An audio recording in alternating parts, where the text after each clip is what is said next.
Hola a todos, les mando un cordial saludo desde las instalaciones de la Unión Mexicana en Cuernavaca, Morelos. Vamos a dar inicio con nuestro estudio en esta ocasión. El título es La educación sexual. Imagina que ahí en el lugar en el que estás, en la iglesia, en la habitación donde estés viendo este video, hay un enorme elefante en tu habitación. Imagina su grande trompa, sus orejotas, sus patas, su piel áspera y que no te permite desarrollar las actividades de manera normal, de manera regular, y pues sería incómodo tener ese semejante animal cerca de nosotros, amenazando aplastarnos. Ignorarlo sería muy absurdo. Pretender que no está en la habitación sería algo ilógico porque está ahí presente. Elefante en la habitación es una expresión metafórica que viene del idioma inglés y que hace referencia a algún problema que es muy evidente, un problema que está presente, que está latente en nuestro círculo, en nuestro medio, pero que todos tratamos de sacarle la vuelta, tratamos de ignorarlo, tratamos o pretendemos que no está allí presente. La sexualidad es un tema similar, podríamos considerarlo un elefante en la habitación. Es algo muy común en nuestro entorno, es algo que afecta a nuestra iglesia, afecta a las familias, afecta a la sociedad, pero tratamos muchas veces de esquivar el tema, de darle la vuelta, o algunas veces no se toca este tema. Es un tema muy amplio, muy controversial, hay muchos prejuicios que, bueno, vamos a tratar de abordarlo desde una perspectiva de la importancia que debe de tener en nuestro entorno, en la iglesia, la educación sexual. La educación sexual es fundamental en la formación integral del ser humano. Nosotros tenemos varios aspectos, como el aspecto físico, el aspecto mental, el aspecto espiritual y el aspecto social. Para desarrollarnos de una manera integral, necesitamos desarrollar todos estos aspectos de una manera y de una forma equilibrada. Pero dentro del aspecto social, nosotros fuimos creados por nuestro Dios como seres sociales, como seres que necesitamos compartir, necesitamos interactuar con los demás, necesitamos amar y necesitamos ser amados. Pero en concordancia con esa necesidad social, tenemos también, o fuimos hechos seres sexuados, seres sexuales, con la capacidad de reproducirnos y sentir placer al reproducirnos. Este tema debe abordarse desde diferentes puntos de vista y de acuerdo también a las etapas del auditorio. Se puede abordar desde la niñez, desde la juventud y de la edad adulta también, incluso en relación a la pareja, en todas las etapas de la vida, y el contenido debe variarse y debe adecuarse de acuerdo a la etapa que se está tratando. La Iglesia, aunque este tema debe tratarse primeramente en la familia, la Iglesia debe estar ahí también como respaldo, como apoyo, tocando estos temas para fortalecer lo que ya se enseña también en la familia. La generación emergente, la generación actual, debe ser provista con información seria y responsable para que pueda hacer frente con éxito a la inmoralidad en la sexualidad y a todo lo que les rodea en este momento. Debemos ser escuela para los de adentro, pero también escuela para los de afuera. ¿Por qué tocamos este tema sobre la importancia de la educación sexual? Existe una Babilonia en relación a la sexualidad. Con tanta información o con tanto acceso a la información que nosotros tenemos, existe un alto grado de desinformación, porque no sabemos qué es lo bueno, no sabemos qué es lo malo, no alcanzamos a ver qué es lo bueno, qué es lo malo, no podemos discriminar entre aquella información. Entonces, todo esto crea una confusión, una Babilonia. En Isaías 5:20 dice así la palabra de Dios: ay de los que a lo malo dicen bueno, y a lo bueno malo, que hacen de la luz tinieblas y de las tinieblas luz, que ponen lo amargo por dulce y lo dulce por amargo. En esta cita podemos ver que se declara un penoso y doloroso ay sobre aquellas personas que cambian, que corrompen la información, que le dan otro sentido, llevando a una falsedad o llevando a enredar a las personas, llevándolas a una confusión.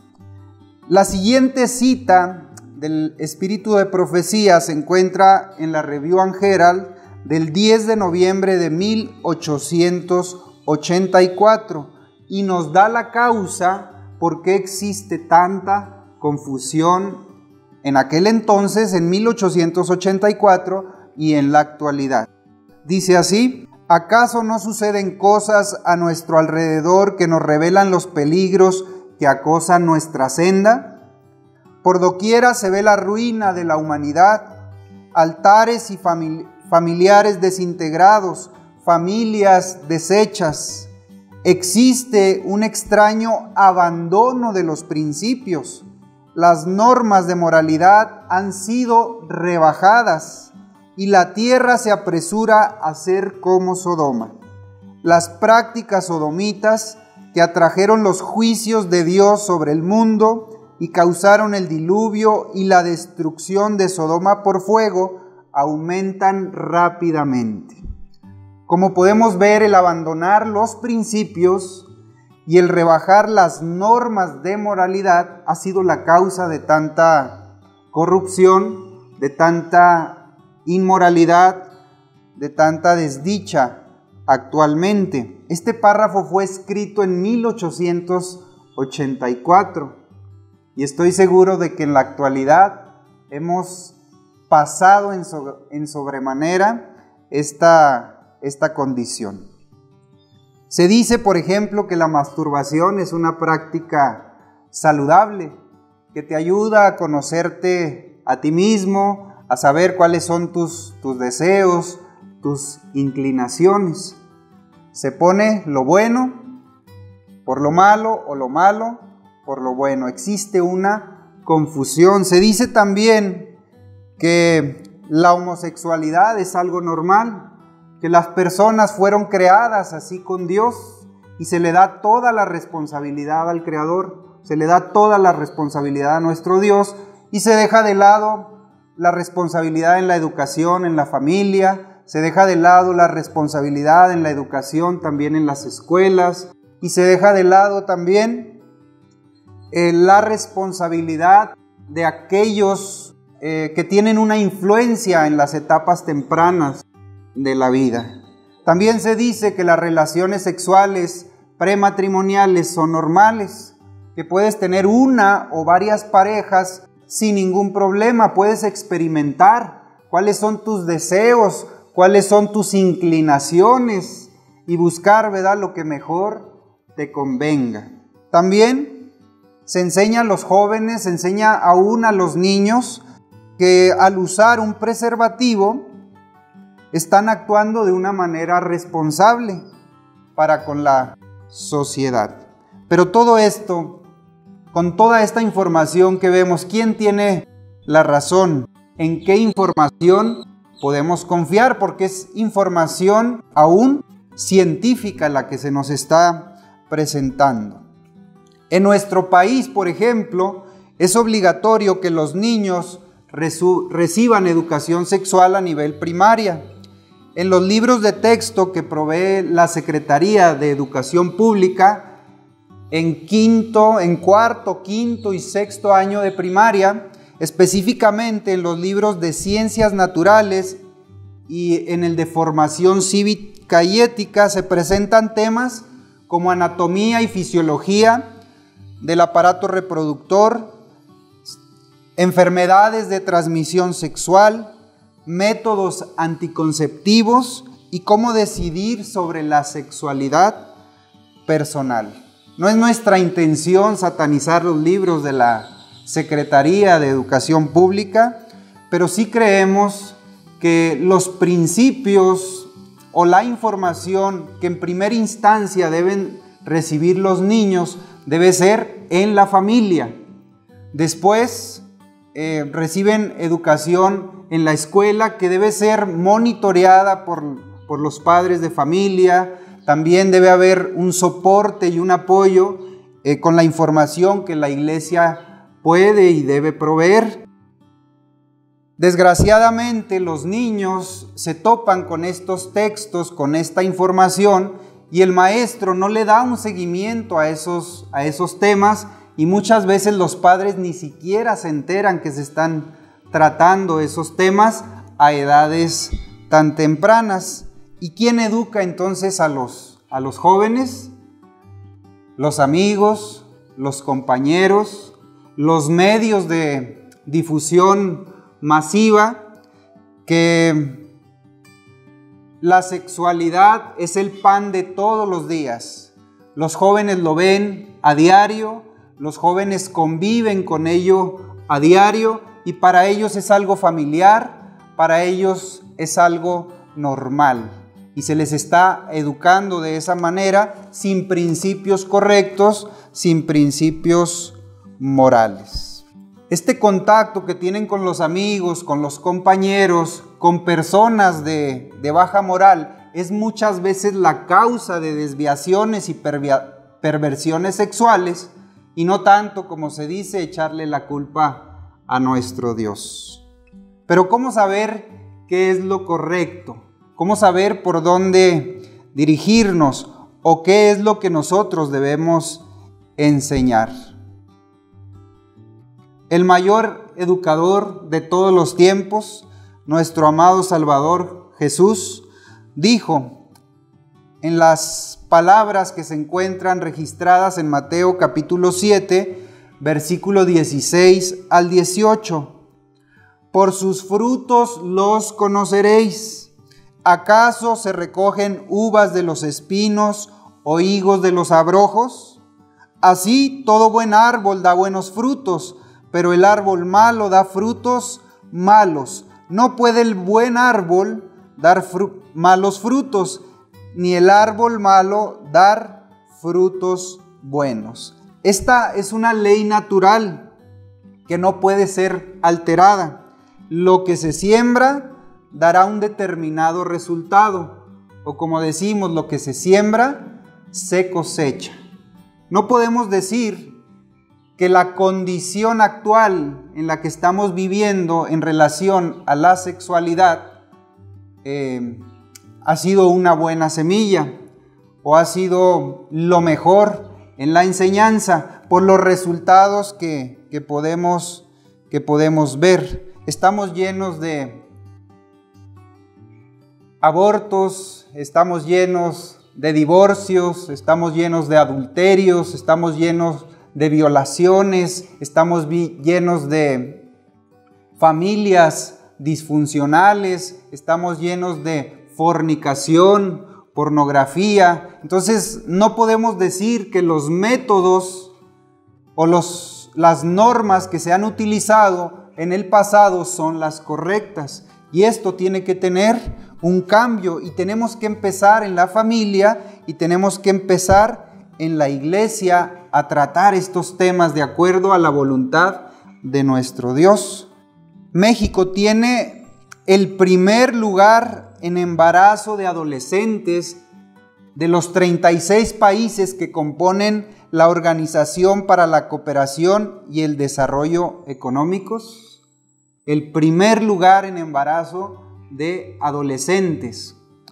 Lo incongruente es que se busca mejorar esta estadística tratando de enseñar a los jóvenes mejores métodos anticonceptivos. ¿Qué pueden hacer los padres, los tutores, los educadores o los guías de estas nuevas generaciones para enseñar en esta época de tanta información y liberalidad en la sexualidad? Debemos siempre tener una norma, y esa norma, esos principios se encuentran en la palabra de Dios, y de ahí debemos basar y fundamentar toda nuestra enseñanza. ¿Cuáles son los aspectos que nosotros debemos considerar en la educación?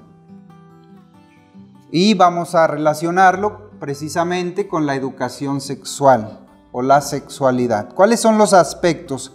La educación, página 14 y 15, otro libro hermoso de Elena White, dice: a fin de comprender qué abarca la obra de la educación, necesitamos considerar tanto la naturaleza del ser humano como el propósito de Dios al crearlo. Primeramente debemos considerar la naturaleza del ser humano y el propósito que Dios tuvo al crearlo.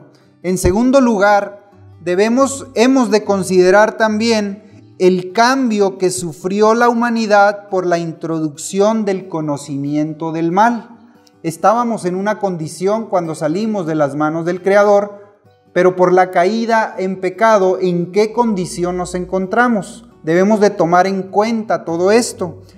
Y en tercer lugar dice: y el plan de Dios para cumplir, sin embargo, su glorioso propósito en la educación de la especie humana.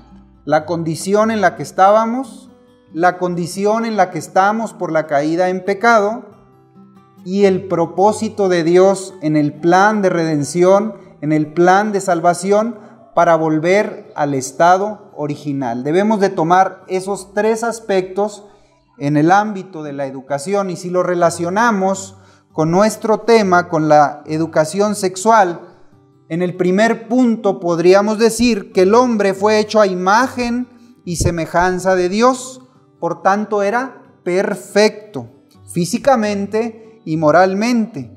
Dios aparejó la tierra para que el hombre disfrutara de sus beneficios, se enseñoreara de ella y diera todo el crédito al Creador. En toda esta perfección del ser humano, el hombre recibió también una sexualidad perfecta, con el propósito de reproducirse, de dar y recibir placer también en el acto de la reproducción, pero siempre bajo el principio divino del amor. En el punto 2, en la caída en pecado, dice así: con la caída en pecado, el hombre perdió la imagen de Dios, se desmoralizó, se corrompió, se pervirtió en todos los aspectos. El egoísmo sustituyó ahora al amor, trayendo oprobio y sufrimiento a la humanidad. Por consiguiente, en el aspecto sexual, también la sexualidad dada por Dios también se pervirtió, también se corrompió, tornándose en una pasión desenfrenada y egoísta que ha llevado a la depravación y a la inmoralidad. Por ejemplo, como mencionábamos, la masturbación es una actividad egoísta completamente, donde uno piensa en darse placer nada más a uno mismo, pero no piensa en la industria de la pornografía que explotan a mujeres, que explotan aún a niños y a niñas por darle placer a una persona. En el tercer punto, hablando del plan de salvación, del plan de redención en los méritos de Cristo y de volver a lo que fuimos, como fuimos creados al principio, podríamos decir que el propósito de Dios es que nuevamente reflejemos su imagen y su semejanza. El volver a este estado original, a este estado de amor, a este estado puro, incluye también volver a una sexualidad basada en el amor que fue establecida en el principio, como lo podemos leer en el Génesis. El camino a Cristo, en la página 15, nos dice así: el hombre estaba dotado originalmente de facultades nobles y un entendimiento bien equilibrado. Era perfecto y estaba en armonía con Dios. Sus pensamientos eran puros, sus designios santos. Pero por la desobediencia, sus facultades se pervirtieron y el egoísmo sustituyó al amor. El egoísmo sustituye al amor en todos los aspectos. Pero bien, para concluir con esta temática, deseo compartir con ustedes cuáles son los principios divinos para todo acto sexual, para la relación sexual. No son principios exhaustivos. La palabra de Dios, desde el Génesis hasta el Apocalipsis, nos puede dar muchas pautas, pero son principios que fueron establecidos en un principio, valga la redundancia, y los encontramos en el libro de Génesis. Así que todo acto sexual sancionado por nuestro Dios debe incluir los siguientes principios. La heterosexualidad como punto número 1. Toda relación sexual debe ser una relación heterosexual entre un hombre y una mujer. Génesis 1:27 dice: varón y hembra los creó. En Génesis 2:24 nos dice: se unirá a su mujer. Hablando del varón, dice que se debía unir a su mujer. La relación sexual establecida por Dios es entre un hombre y una mujer, y dentro de la honrosa unión del matrimonio. Como principio número 2, ya vimos el principio número 1 de la heterosexualidad. El principio número 2 es la reproducción. En Génesis 1:28 dice: fructificad y multiplicaos, llenad la tierra. Este principio, el segundo principio de la reproducción, refuerza el primer principio, el principio de la heterosexualidad, de la relación heterosexual entre un hombre y una mujer. Porque sin el primer principio, si no existe el primer principio, el segundo principio no puede tampoco tener lugar, no puede llevarse a cabo la reproducción. En toda relación sexual existe la posibilidad de reproducción, salvo aquellos días en los que el periodo natural de ovulación de la mujer no lo permite, o si hay algún caso de esterilidad en la mujer o en el hombre. Pero si no, todo acto de relación sexual conlleva a la posibilidad de que exista la reproducción o de crear una nueva vida. El acto sexual, cuando son dadas todas las circunstancias para la concepción, puede culminar, como nos dice el versículo, en fructificación. O sea, tener hijos o traer a otros seres a este mundo. El tercer punto que quiero compartir con ustedes es la responsabilidad y la independencia.